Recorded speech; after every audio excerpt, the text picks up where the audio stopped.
देखिए, दिवाली में हर साल जलने के जो इंसिडेंट्स हैं थोड़े ज़्यादा हो जाते हैं। हमें पिछले सालों का एक्सपीरियंस है, जैसे पिछले साल भी करीब हमारे ही सेंटर में 100 से ज़्यादा मरीज आए, जिनमें से 35 को आईसीयू की ज़रूरत पड़ी। करीब हमने 30 ऑपरेशन किए। जैसे हाथ में कुछ बम फट जाता है, कुछ सीरियस बर्न हो जाता है, तो उसको मद्देनजर नजर रखते हुए हमने अपनी तैयारी करी। 30 इमरजेंसी के बेड हम तैयार रखते हैं।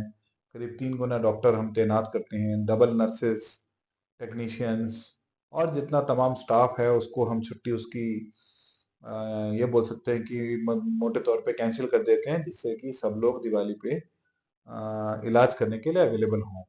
और आईसीयू के बेड्स, ऑपरेशन थिएटर, तो इस सब के लिए हम पूरी तैयारी करते हैं। हाँ, तो देखिए, दिवाली तो एक खुशी का त्योहार है और सबको दिवाली मनानी चाहिए।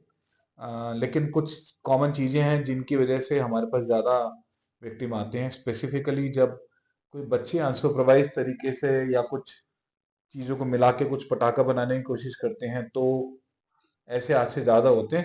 स्पेसिफिकली जो बच्चे 10 और 20 साल के एज के लोग होते हैं, ज़्यादा थोड़े इंक्विजिटिव होते हैं, तो वो मामले हमारे पास सबसे ज़्यादा आते हैं। पटाखों के करीब 70% केस होते हैं। कुछ 10-20% घर में पूजा करते टाइम, दिए के टाइम पे, पूजा के टाइम पे दिए से आग पकड़ लेते हैं। जैसे कपड़े कुछ बहुत लटके कपड़े होते हैं, तो जब हम पूजा करके उठते हैं तो कभी कभी उनसे भी वो आग पकड़ लेते हैं। जैसे कि अब जीने में जा रहे हैं, रास्ते में लगाए हैं। और पटाखे जो हैं वो सिर्फ एडल्ट सुपरविजन में ही होने चाहिए, जैसा कि सेफ क्रैकर्स होने चाहिए बिल्कुल। और अब तो कोर्ट ने ग्रीन क्रैकर करके भी बोला है, तो पोल्यूशन के एंगल से तो ये सब सावधानियां मुझे लगता है रखनी चाहिए। जिनको ज़्यादा और बीमारी है, जैसे बहुत ओल्ड या बहुत यंग, और जिनको कुछ और बीमारी है जैसे शुगर की या और किसी चीज़ की, तो उनको और ज़्यादा केयरफुल होना चाहिए किसी भी जलने वाली चीज़ से। यूजुअली हम सेफ्टी के लिए बोलते हैं कि कोई भी एक बाल्टी होनी चाहिए जिसमें सारी गर्म चीज़ें आप डाल सकें। और पानी जो है वो आप चलते पानी में या कोई गर्म कपड़े में उस पार्ट को रखिए जब भी आपको कोई पार्ट में हीट की इंजरी होती है। तो पटाखों को बहुत दूर से चलाएं। और हमेशा कोई मोमबत्ती या कुछ डायरेक्ट पटाखा हाथ में लेके कभी ना चलाएं। कोई भी पटाखा हाथ में नहीं, फ्लैट सरफेस पे होना चाहिए, और खुली जगह में छुड़ाएं। बंद जगह में पटाखों को ना छुड़ाएं, खुली जगह में छुड़ाएं और सेफ्टी से और एडल्ट सुपरविजन में चलाएं।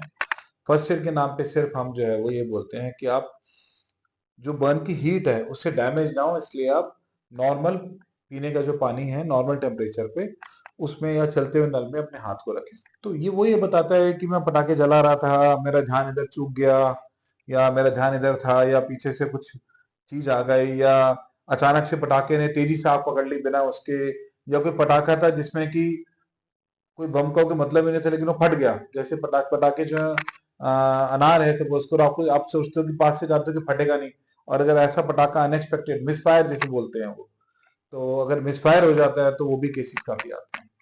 तो क्या मैसेज देना चाहते हैं देशवासियों को सर? नहीं, मैसेज यही है कि हालांकि डॉक्टर तैयार हैं, और पूरी क्या कहते हैं, जितनी तैयारी होनी चाहिए दुर्घटना के लिए वो सब हम तैयारी करते हैं। बट हमारी इच्छा ये है कि कोई भी आदमी, किसी को भी जो है पटाखे की वजह से कोई भी इंजरी ना हो, और दिवाली सेफ रहे सबके लिए। बहुत बहुत शुभकामनाएं।